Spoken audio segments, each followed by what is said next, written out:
Trastornos de la secreción salival. La cantidad de secreción salival puede estar aumentada, situación que se denomina sialorrea o tialismo, o disminuida, lo que se conoce con el término de hiposialia. Vamos a empezar viendo la hipersecreción salival, hipersialorrea, sialorrea o tialismo. Patología en la que se da hipersecreción salival, siendo las principales causas lesiones en la cavidad oral, infecciones o erosiones, reflujo gastroesofágico, vómitos, ingesta de alimentos ácidos, enfermedades neurológicas relacionadas con la ingesta.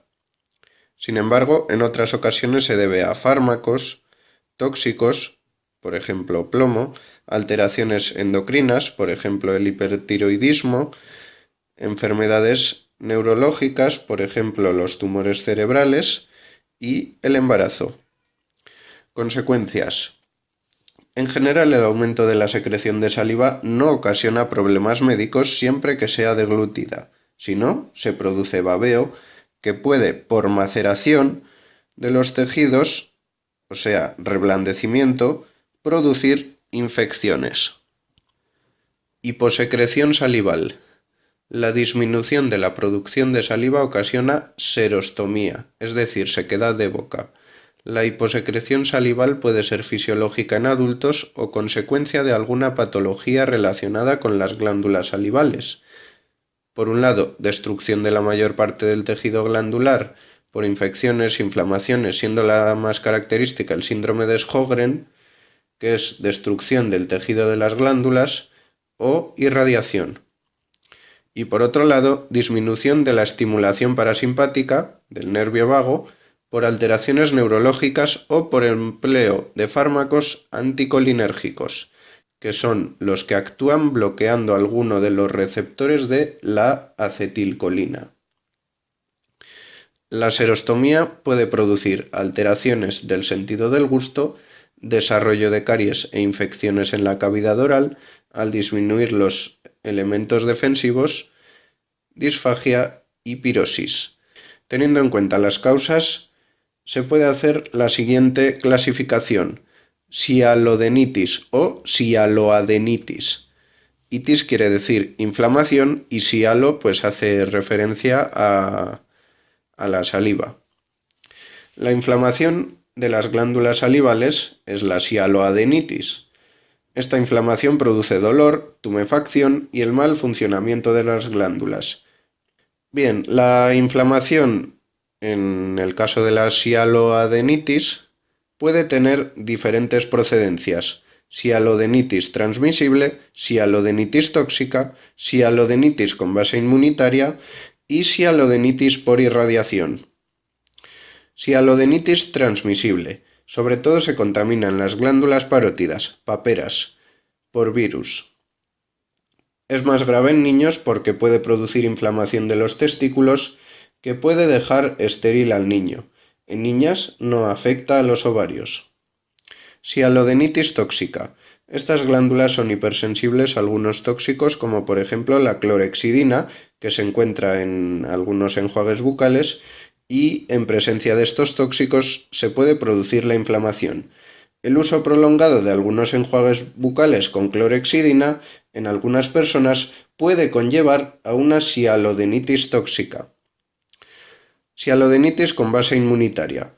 Puede haber cronicidad de la inflamación de las glándulas salivales, y hay dos ejemplos: el síndrome de Sjögren y la sarcoidosis. Síndrome de Sjögren. Debido a un problema inmunitario, las células T, linfocitos y algún anticuerpo producen destrucción crónica de las glándulas salivales.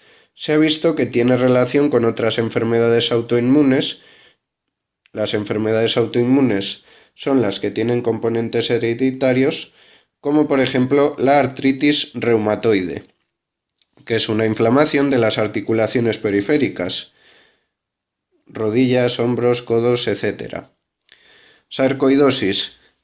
El 5% de los pacientes que padecen esta enfermedad presentan inflamación de glándulas salivales. Y por último, la sialodenitis por irradiación. Las parótidas son muy sensibles a las irradiaciones, más que las demás glándulas. Sialodenosis. Reúne las patologías que producen cambios metabólicos en las glándulas salivales y pérdida de la capacidad secretora sin que produzcan inflamación. Cursan con degeneración interna de la glándula. Ejemplos de sialodenosis con diferente procedencia: alteraciones metabólicas y endocrinas, fármacos, alteraciones neurológicas y tumores de las glándulas salivales. Alteraciones metabólicas y endocrinas son responsables del aumento de tamaño de las glándulas salivales, como por ejemplo la desnutrición crónica y el alcoholismo, cirrosis hepática, diabetes, etc. Fármacos. Algunos medicamentos anticolinérgicos pueden producir serostomía, sequedad de boca. Alteraciones neurológicas. Algunas enfermedades neurológicas pueden producir hiposialia crónica, secreción salival disminuida, donde el estímulo parasimpático no llegará a las glándulas. Tumores de las glándulas salivales. Pueden producir cambios en la secreción de las glándulas los tumores primarios. El más frecuente es el carcinoma mucoepidermioide de la parótida, que es un cáncer de esta glándula salival, y tumores secundarios. Tumor linfoma integrado en la parótida.